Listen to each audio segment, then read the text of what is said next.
student, myself Shaya Yadav, and today we will discuss paper first unit 1 lecture 3 government of India act of 1935। इस पे questions कैसे आते हैं देखिए। Which is the most significant features of the government of India act of 1935। And next question, why was the act of 1935 and the important step in the history of India and which provisions have been taken from the 1935 act in the current constitution. What is the diarchy system under which act was it implements, and mention the provisions relating to franchises and public service commission under the act of 1935. And next question देखिए, mention the communal provisions made under the 1935 act. ऐसे questions जो हैं government of India act of 1935 में बनते हैं, ठीक है। अगर MCQ पैटर्न पे होता है तब भी आप अगर ये क्वेश्चन सॉल्व किए हैं तो आप वहाँ पे भी क्वेश्चन अटेम्प्ट कर लेंगे। लॉन्ग भी आता है, किसी भी तरीके से आता है तो आप ये एक्ट जो है अच्छे से कर ले जाएंगे, ठीक है। तो चलिए स्टार्ट करते हैं आज के इस वीडियो लेक्चर का topic, government of India act of 1935। The act marked a second milestone towards a completely responsible government in India. Okay, It was a lengthy and detailed document having 321 sections, 10 schedules and 14 parts. अब आप देख सकते हो कि ये act जो है वो क्यों इम्पॉर्टेंट है। सबसे पहले कि आपने देखा कि ये कम्प्लीटली रिस्पॉन्सिबल गवर्नमेंट इंडिया को देगा। ये एक्ट, इस एक्ट का प्रोविज़न क्या है कि इंडिया को कंप्लीट रिस्पॉन्सिबल गवर्नमेंट देना।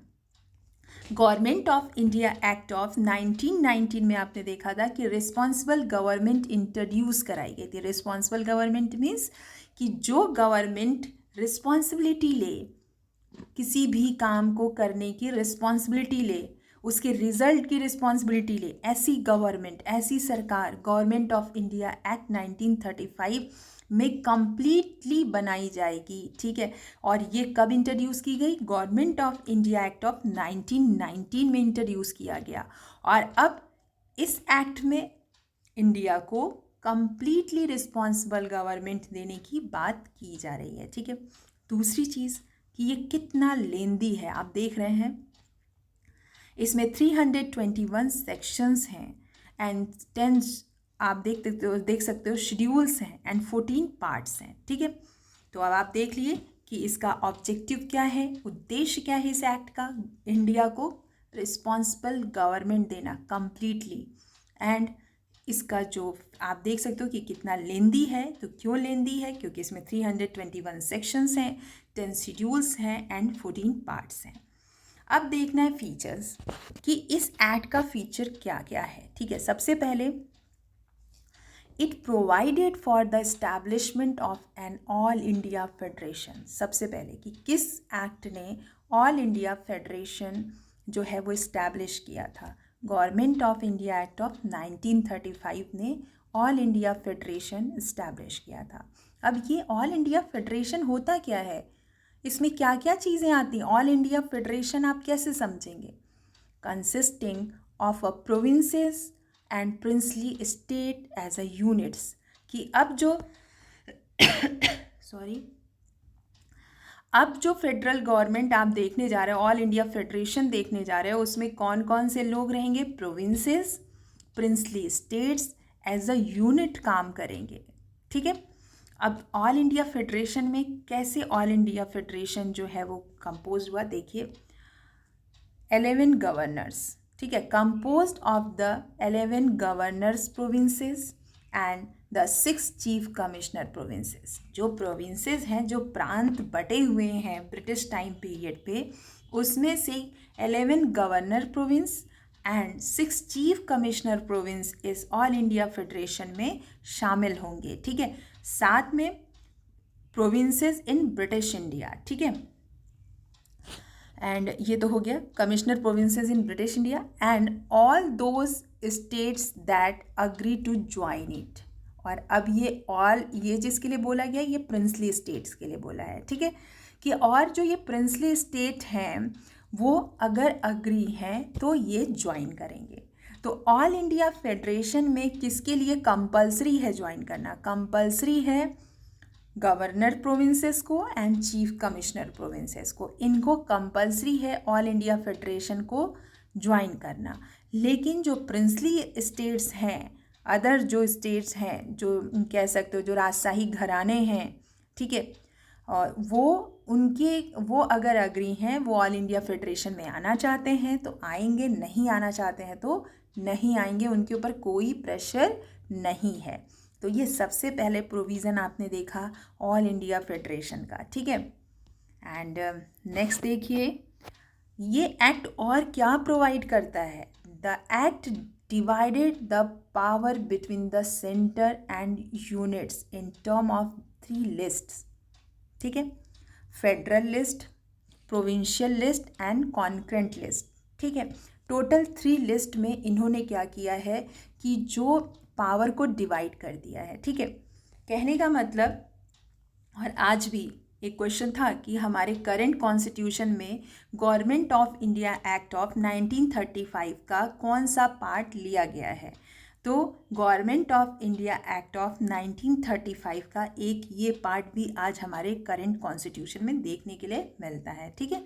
उसमें क्या है, ये 3 लिस्ट्स हैं, ठीक है, जो सेंटर एंड यूनिट्स के लिए बनाई गई हैं, जिसमें फेडरल लिस्ट में टोटल कितने 59 सब्जेक्ट्स हैं, ठीक है, for centre with 59 item means 59 subjects की जो फेडरल लिस्ट है, मतलब जो फेडरल जो सेंट्रल गवर्नमेंट है उसके पास कितने सब्जेक्ट्स रहेंगे, 59 सब्जेक्ट्स रहेंगे। एंड जो प्रोविंशियल लिस्ट है उसमें टोटल जो है 54 सब्जेक्ट्स रहेंगे। एंड कॉन्करेंट लिस्ट जो है इसमें दोनों के, इसमें 36 सब्जेक्ट्स हैं जिसमें दोनों का राइट है, मीन्स फेडरल गवर्नमेंट का भी राइट है और प्रोविंशियल गवर्नमेंट का भी राइट है, ठीक है। तो ये आपने देखा कि यहाँ पर जो पावर को डिवाइड किया गया है, कैसे 3 लिस्ट में डिवाइड किया गया है, फेडरल लिस्ट में, प्रोविंशियल लिस्ट में एंड कॉन्करेंट लिस्ट में, ठीक है। अब जैसे फेडरल लिस्ट है, फेडरल लिस्ट में जो सब्जेक्ट्स होंगे उस पर फेडरल गवर्नमेंट मीन्स जो सेंट्रल गवर्नमेंट है उसका राइट होगा, ठीक है। फिर जो प्रोविंशियल लिस्ट है उसमें जो प्रोविंशियल गवर्नमेंट है उनका राइट होगा। ऐसे ही जो कॉन्करेंट लिस्ट है, जैसे कुछ चीज़ें जो होती हैं, जैसे एजुकेशन हो गया, हेल्थ हो गया, कुछ चीज़ें ऐसी होती हैं जो, या आप कह सकते हो कि जैसे जो यहाँ पर और भी ज़्यादा, जैसे कहीं पर ट्राइब्स रहते हैं किसी एरिया में, कहीं पे कुछ वहाँ की जो आप कह सकते हो कि जो वहाँ का एटमॉस्फियर है उसके अकॉर्डिंग भी अगर बहुत सी चीज़ें चेंज होती हैं अदर स्टेट से, तो वो कहने का मतलब कुछ ऐसी चीज़ें हैं जिन पे दोनों का राइट है, मींस करेंट जो सेंट्रल है, जो फेडरल गवर्नमेंट है वो भी उस सब्जेक्ट पे अपना राइट रखती है और जो प्रोविंशियल गवर्नमेंट है वो भी उस पे राइट रखती है, ठीक है। तो इस तरीके से इन लोगों ने लिस्ट जो है वो डिवाइड किया था पावर को। और कुछ पावर जो है वो किसके पास थी, वाइसरॉय के पास है, ठीक है। फेडरल गवर्नमेंट जो है वो टोटली 3 पार्ट्स में जो है वो डिवाइड है। कौन कौन से उसके हैं देखिए। गवर्नमेंट जो फेडरल गवर्नमेंट जो है वो कम्प्लीटली 3 पार्ट्स में डिवाइड है। कौन कौन से हैं, एक तो है federal executive and federal legislative and एक है फेडरल जुडिशरी। तो यहाँ पे 3 पार्ट हैं जिसको हम लोग को डिस्कस करना है। जैसे government of India act of 1935 का आपने देख लिया क्या सिग्निफिकेंस है, क्या वो उसमें कितने सेक्शंस हैं, ये सब तो उसकी एक बेसिक बात हो गई।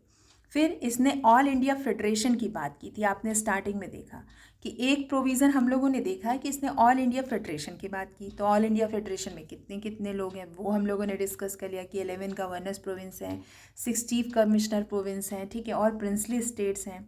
एंड फिर देखा कि यहाँ पर पावर को डिवाइड किया गया 3 सब्जेक्ट्स में, आपने देखा फेडरल लिस्ट में, federal list, provincial list and concurrent list, ठीक है। और जो पावर है वो किसके पास है, वाइसरॉय के पास है, जो सब्जेक्ट्स बच जाते हैं, ठीक है। और उसके बाद जो फेडरल गवर्नमेंट है, जो गवर्नमेंट ऑफ इंडिया एक्ट 1935 के थ्रू इंट्रोड्यूस हुई, उसमें हम देखते हैं कि टोटल 3 पार्ट हैं। कौन कौन से हैं, the federal executive, federal legislative and federal judiciary, ठीक है। तो हम लोगों को 3 पार्ट देखते हैं, federal judiciary and federal legislative and federal executive. तो फेडरल एग्जीक्यूटिव में हम लोग देखते हैं कि the executive power and authority of the federation was vested in the governor general as the representative of the king. जो फेडरल एग्जीक्यूटिव है उसमें जो गवर्नर जनरल है वो रिप्रेजेंटेटिव किसको रिप्रेजेंट कर रहा है? किंग को। किंग कौन? जो क्राउन में बैठा हुआ, जो ब्रिटिश गवर्नमेंट का जो किंग है। जैसे आप हमेशा पढ़ते रहते हो, जैसे चार्ल्स फर्स्ट है, जॉर्ज फर्स्ट है, तो ऐसे वहाँ का जो किंग है वो यहाँ पर मेन अथॉरिटी है, और वो उसको जो किंग है उसको रिप्रेजेंट कर रहा है। कौन? गवर्नर जनरल रिप्रेजेंट कर रहा है। ठीक है, ये executive power. And federal legislature देखिए, upper house and lower house आता है फेडरल लेजिस्लेचर में। ठीक है, अपर हाउस इसमें टोटल जो है 226 मेंबर्स हैं। ठीक है, एंड इसमें से जो है वो टोटल 56 मतलब 156 60% जो है इलेक्टेड हैं from the British India, and 104 जो हैं वो नॉमिनेटेड है by the rulers of the princely states. तो जो अपर हाउस है, फेडरल लेजिस्लेचर है, उसमें हम लोग देखते हैं कि जो काउंसिल स्टेट है उसमें टोटल 260 मेंबर्स हैं, और उसमें से 156 मीन्स कि 60% जो है वो इलेक्टेड हैं फ्रॉम द ब्रिटिश इंडिया से। ठीक है, अभी इसको ब्रिटिश इंडिया कहा जा रहा है। और 104 जो है 40% nominated by the rulers of the princely states. ठीक है, एंड लोअर हाउस की बात करें तो इसमें टोटल 375 मेंबर्स हैं। ठीक है, 67% मतलब 250 जो हैं वो इलेक्टेड हैं बाय द लेजिस्लेटिव असेंबलीज। ठीक है, और ये of the British India provinces, and 125 जिसमें से 33% nominated by the rulers of the princely states. तो आप देख सकते हो कि यहाँ पे फेडरल एग्जीक्यूटिव में यहाँ पे जो पावर है वो गवर्नर जनरल के पास है, और वो किसको रिप्रेजेंट कर रहा है? किंग को रिप्रेजेंट कर रहा है। किंग कौन? Crown, British government. ठीक है, उसको रिप्रेजेंट कर रहा है। फेडरल लेजिस्लेचर में दो पार्ट आपने देखा, अपर house and lower house. Upper house में द काउंसिल ऑफ स्टेट्स में कितने मेंबर हैं? 260 मेंबर्स हैं। 156 जो हैं 156 60% इलेक्टेड हैं from the British India, and 104 जो है nominated by the rulers of the princely states हैं। और फिर लोअर हाउस जो है यहाँ पर 375 मेंबर्स हैं, जिसमें से 250 मेंबर्स 67% इलेक्टेड हैं by the legislative assembly of the British India provinces, and 125 जो है 33% nominated by the rulers of the princely states. And next जो लास्ट पॉइंट हम लोग देखेंगे, फेडरल जुडिशरी।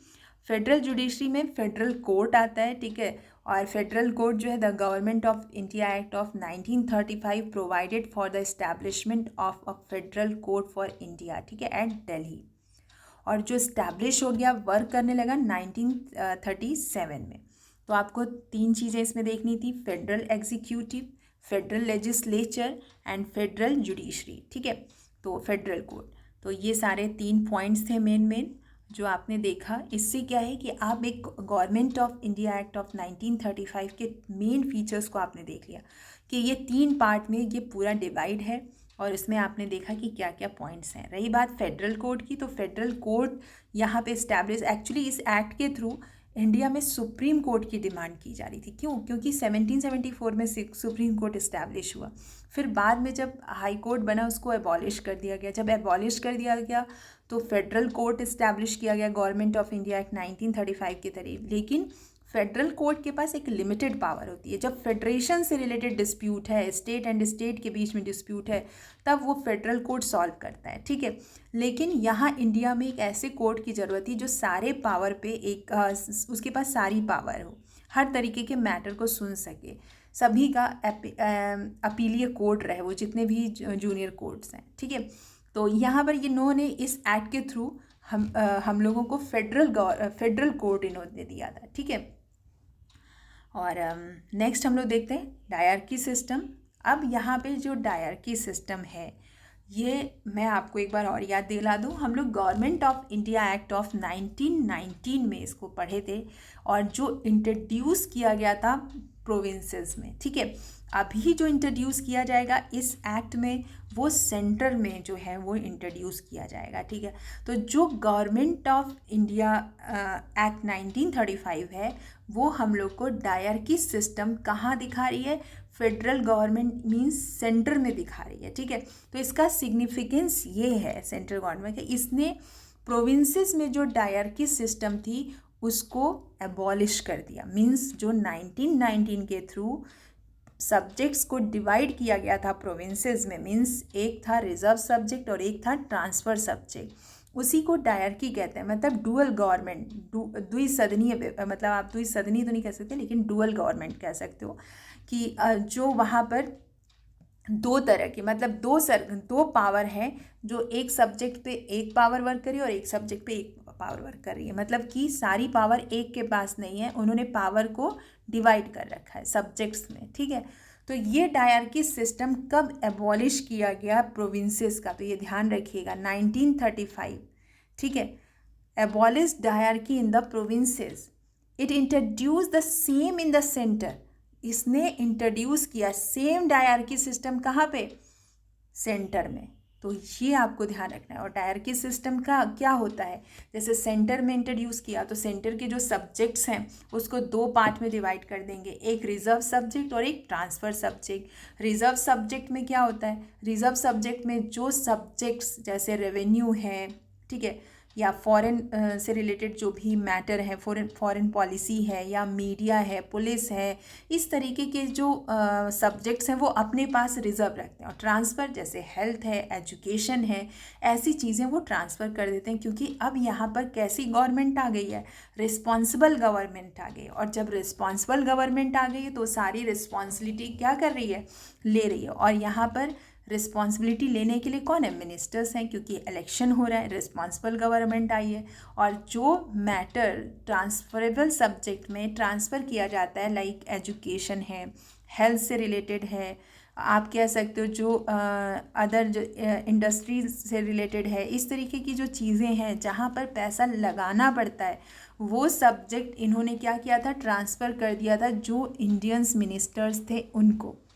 तो अब जो पब्लिक है उसका गुस्सा किसके ऊपर आएगा, जो उसका गुस्सा उन इंडियन मिनिस्टर्स पे होगा, क्योंकि उनको लगेगा कि देखो मैंने इनको इलेक्ट करके सेलेक्ट भी कर लिया है, उसके बाद भी ये हमारे हित के लिए काम नहीं कर रहे हैं, हमारे एजुकेशन में सुधार नहीं कर रहे हैं, हमारे हेल्थ की चीज़ों के लिए सुधार नहीं कर रहे हैं। लेकिन उनको ये नहीं पता है कि जो पैसा है, जो रेवेन्यू है, जो टैक्सेस हैं, वो सारी अथॉरिटी तो रिजर्व कर रखा है, रिजर्व सब्जेक्ट में रखा है, गवर्नर अपने पास रखा है।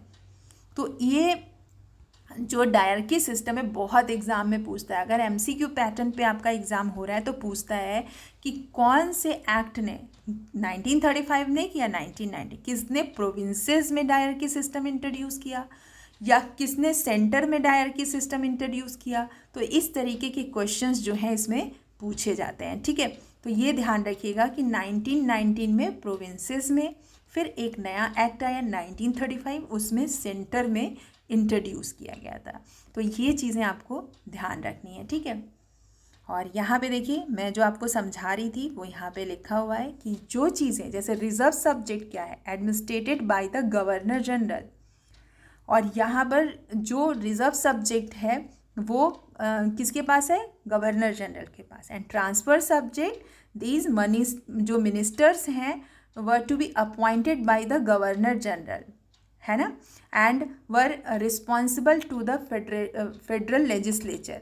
ये फेडरल लेजिस्लेचर के लिए रिस्पॉन्सिबल, यही रिस्पॉन्सिबल गवर्नमेंट है।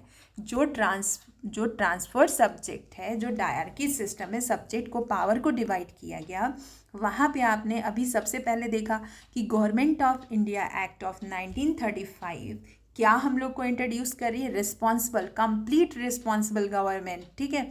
तो जब कंप्लीट रिस्पॉन्सिबल गवर्नमेंट हम लोग को दे रही है तो वो रिस्पॉन्सिबिलिटी कहाँ है, वो रिस्पॉन्सिबिलिटी यहाँ है ट्रांसफ़र सब्जेक्ट में। आप देखिए कि these ministers were to be appointed by the governor general, वो चीज़ गवर्नर जनरल अपॉइंट किया है, and were responsible to the federal legislature, ठीक है, जो फेडरल लेजिस्लेचर के लिए रिस्पॉन्सिबल है। Sorry class. एंड बाइकैमलिज्म, ठीक है, upper house and lower house. देखिए, it introduce bicameralism in 6 out of 11 provinces. जो अपर हाउस और लोअर हाउस का जो सिस्टम है, जैसे बहुत से स्टेट आज भी हैं जहाँ पे अपर हाउस लोअर हाउस दोनों नहीं है, ठीक है, लेकिन यहाँ पर भी ऐसे ही था कि कुछ स्टेट ऐसे हैं जहाँ पे पॉपुलेशन ज़्यादा है, वहाँ पर जो है ये जो है बाइकैमलिज्म सिस्टम लाया गया था। तो इस एक्ट के थ्रू इंट्रोड्यूस किया गया है। देखिए, it introduce bicameralism in 6 out of 11 provinces, ठीक है। कहाँ कहाँ पे ये लेजिस्लेचर है, देखिए, Bengal, Bombay, Madras, Bihar, Assam and the united provinces, ठीक है। और यहाँ पर ये जो है were made bicameral consisting of a legislative council upper house and the legislative assembly lower house. ये जो बाइकैमलिज्म है वो किस चीज़ से बनता है या किसे कहा जाता है, तो ये consisting of a legislative council upper house, ठीक है, and the legislative assembly lower house. तो ये चीज़ एक आपको समझनी है, ठीक है स्टूडेंट्स, कि जो बाइकैमलिज्म है वो क्या है, अपर हाउस लोअर हाउस है। गवर्नमेंट ऑफ इंडिया एक्ट 1935 से जो है वो इंट्रोड्यूस कहाँ कहाँ पे बाइकैमलिज्म लाया गया, बंगाल, बॉम्बे, मद्रास, बिहार एंड असम में, ठीक है। और यहाँ पर जो है आप देख रहे हो कि क्या क्या चीज़ें से मिलकर ये बनता है बाइकैमलिज्म। तो legislative council upper house and legislative assembly lower house से। तो ये आपने देख लिया, ठीक है। दूसरी चीज़ ये है कि और चीज़ें यहाँ पर क्या क्या चीज़ें चेंज की गई हैं। एक कम्युनल इलेक्शन की बात जो मैं शुरू की हूँ पढ़ाना आपके पेपर फर्स्ट में, यूनिट 1 में गवर्नमेंट ऑफ इंडिया एक्ट, ये कह सकते हो इंडियन काउंसिल एक्ट 1909 से कम्युनल इलेक्शन शुरू हो गया था। मतलब कि मुस्लिम्स को सेपरेट कर दिया गया था। वो चीज़ें हमेशा और एक्सटेंड होती गई, ठीक है। आपने 1909 में देखा मार्ले मिंटो रिफॉर्म में कि वहाँ पर मुस्लिम्स को सेपरेट कर दिया गया था, ठीक है। अब हम जब 1919 में देखें तो इसको और एक्सटेंड कर दिया गया।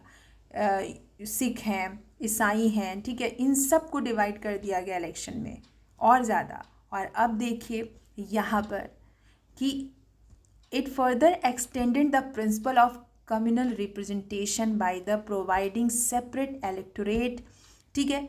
कौन कौन से, फॉर डिप्रेस्ड क्लास, जो शेड्यूल कास्ट है, मतलब कि इन्होंने पहले कम्युनिटी को डिवाइड किया, मींस धर्म को, रिलीजन को डिवाइड किया सेपरेट, हिंदू एंड मुस्लिम को 1909 में मार्ले मिंटो रिफॉर्म में। एंड नेक्स्ट 1919 मॉन्टेक्यू चैम्सफोर्ड रिफॉर्म में इन्होंने क्या किया, वहाँ पर इन्होंने यूरोपियन को अलग किया, जो यूरोपियन हैं, सिख हैं, ईसाई हैं, ऐसे इन्होंने डिवाइड किया। और अब 1935 में इन्होंने हद कर दिया। देखिए, इन्होंने डिवाइड कर दिया, मींस कि अभी तक तो ये कम्युनिटी रिलीजन तक थे और अब कास्ट पे चले आए। इन्होंने डिप्रेस्ड क्लास, शेड्यूल कास्ट को अलग उनके लिए इलेक्शन का कर दिया, ठीक है, वुमेन एंड लेबर वर्कर्स, ठीक है। इस तरीके से इन्होंने डिवाइड, मतलब डिवाइड करने की जो इनकी पॉलिसी है वो कम नहीं हुई। भले ये इंडिया को कंप्लीट रिस्पॉन्सिबल गवर्नमेंट दे के बेवकूफ़ बनाने के लिए सोच रहे हैं, लेकिन इन्होंने फाइनली जो चीज़ें इनको करनी थी वो कर रहे थे, ठीक है। जैसे हम चाह रहे थे कि मुझे सुप्रीम कोर्ट मिले, एक ऐसा कोर्ट मिले, मुझे ब्रिटेन न जाना पड़े, प्रिवी काउंसिल, सारे मैटर यहीं सॉल्व, इन्होंने फेडरल कोर्ट दे दिया। अब हम लोग चाह रहे थे कि हाँ ठीक है, रिस्पॉन्सिबल गवर्नमेंट, इन्होंने ट्रांसफ़र सब्जेक्ट रिजर्व सब्जेक्ट में कन्वर्ट कर दिया, कि मतलब कि कुछ पावर इनके पास रहनी ही है। और ये हम लोगों को सिर्फ थोड़ी थोड़ी पावर दे के कहने का मतलब कि हाँ वो बस लगे कि हाँ कुछ हो रहा है, बट कुछ हो नहीं रहा था, ठीक है। तो इस तरीके से आप यहाँ देख सकते हैं किस तरीके से इन्होंने और जो कम्युनल इलेक्शन है आप कह सकते हो वो और इन्होंने डिवाइड कर दिया है, ठीक है, कैसे एक्सटेंड किया है। एंड प्रोविंशियल जुडिशरी भी है। प्रोविंशियल जुडिशरी यहाँ पर देखिए, this act further provided for the establishment of 6 high court, ठीक है, कहाँ कहाँ, कलकत्ता, मद्रास, बॉम्बे, इलाहाबाद, ठीक है, लाहौर एंड पटना। तो ये भी आपको देखना है। और अदर प्रोविजंस क्या हैं, अदर सिग्निफिकेंस प्रोविजंस क्या हैं इस एक्ट के, तो द फेडरल रेलवे अथॉरिटी, ठीक है, जो रेलवे आप देखते आ रहे हो, अब तो ऐसा नहीं हो रहा है, बट यहाँ पर रेलवे अथॉरिटी हमेशा से अलग रही है, ठीक है, इंडिया की रेलवे। इसका बजट भी पहले अलग से पेश किया जाता था, बहुत सी चीज़ें इसकी अलग होती थी रेलवे की, ठीक है। वो सेंट्रल गवर्नमेंट से गवर्न होता था, इसके स्पोर्ट्स के कॉलेजेस, हेल्थ, सब कुछ इसका अपना सेपरेट है। तो द फेडरल रेलवे अथॉरिटी की जो शुरुआत है गवर्नमेंट ऑफ इंडिया एक्ट 1935 से इसकी शुरुआत हुई है, ठीक है। और दूसरी चीज़, फेडरल पब्लिक सर्विस कमीशन की भी शुरुआत जो है ये government of India act of 1935 से हुई है। And it provided for the establishment of reserve bank of India. इसने हम लोगों को क्या प्रोवाइड किया है? रिजर्व बैंक ऑफ इंडिया, जो आज तो आप सब जानते ही हो इसके बारे में, ठीक है। तो ये अदर इसके सिग्निफिकेंट प्रोविजंस थे इस एक्ट के 1935 के। तो हम लोगों ने आज इस वीडियो लेक्चर में जो जो पॉइंट डिस्कस किया, एक बार उसको फिर से देख लेते हैं ताकि आपको ध्यान रहे। और ये एक्ट एक्चुअली है सच में बहुत लेंदी, क्योंकि एक तो आप यहाँ पे देख ही रहे हो कि 321 सेक्शन, शेड्यूल्स एंड 14 पार्ट्स, और इतने प्रोविजंस इस एक्ट में आए हैं। लेकिन हम लोगों के एग्ज़ाम्स के पॉइंट ऑफ व्यू से ये इतना मैटर बहुत है, ठीक है स्टूडेंट्स। तो ऑल इंडिया फेडरेशन इंट्रोड्यूस होता है। ऑल इंडिया फेडरेशन में 11 गवर्नर प्रोविंस हैं एंड 6 चीफ कमिश्नर प्रोविंस हैं एंड प्रिंसली स्टेट्स हैं इसमें। एंड जो लिस्ट है, पावर डिवाइड किया गया है federal list, provincial list and concurrent list में। एंड नेक्स्ट जो है, ये फेडरल गवर्नमेंट जो है वो 3 पार्ट्स में डिवाइड की गई है, the federal executive, federal legislature and federal judiciary, जिसमें फेडरल कोर्ट है। एंड डायरकी सिस्टम है, फेडरल गवर्नमेंट में इंट्रोड्यूस की गई है, इसका significance dyarchy in the provinces, ठीक है। और प्रोविंसेस में एबॉलिश की गई है, सेंट्रल में इंट्रोड्यूस की गई है गवर्नमेंट ऑफ इंडिया एक्ट 1935 से। और यहाँ पर रिजर्व सब्जेक्ट, अब ये डायरकी सिस्टम क्या है, मैंने आपको बताया कि यहाँ पे सब्जेक्ट्स को डिवाइड करते हैं, रिजर्व सब्जेक्ट है, ट्रांसफर सब्जेक्ट हैं, ठीक है। तो रिजर्व सब्जेक्ट और किसके पास रहेगा? Governor general, administrated bye the governor general, ठीक है। और जो ट्रांसफ़र सब्जेक्ट है, इसमें जो गवर्नर जनरल मिनिस्टर्स को अपॉइंट किए हैं, जो रिस्पॉन्सिबल है फेडरल लेजिस्लेचर के लिए, ठीक है। तो आपने ये देख लिया डायरकी सिस्टम, जो कब कहाँ इंट्रोड्यूस की गई? सेंट्रल में। बेटा ये हमेशा ध्यान रखिएगा, ये क्वेश्चन तो आना ही आना है कि किस एक्ट के थ्रू डायरकी जो है प्रोविंसेस में इंट्रोड्यूस की गई, किस एक्ट के थ्रू डायरकी जो है वो सेंट्रल में इंट्रोड्यूस की गई। तो ये आपको ध्यान रखना है। एंड नेक्स्ट जो है बाईकैमलिज्म यहाँ पर इंट्रोड्यूस किया गया था। तो बाईकैमलिज्म जो है 6 आउट ऑफ 11 प्रोविंसेस में, उसका मतलब है lower house and upper house, ठीक है, जो असेंबलीज हैं। और इन्होंने जो है वो कम्युनल जो रिप्रेजेंटेशन है उसको और ज़्यादा डिवाइड कर दिया, उसके प्रिंसिपल्स को। इन्होंने प्रोवाइड किया separate electorate for depressed class, scheduled class, women and labour workers के लिए। एंड प्रिंसली जुडिशरी में इन्होंने this act provided for the establishment of high court, 6 high court and Calcutta, Madras, Bombay, Allahabad and Lahore and Patna, ठीक है। अदर सिग्निफिकेंस इसके ये हैं कि provisions of the act, the federal railway authority, federal public service commission, it provided for the establishment of a reserve bank of India. तो ये इस act के सारे फैक्ट थे जो हम लोगों ने इसमें डिस्कस किए हैं, सारे बहुत इंपॉर्टेंट हैं। इतना तो आपको ध्यान ही रखना है, ठीक है क्लास। तो चलिए आज के लिए सिर्फ इतना ही है। Thank you.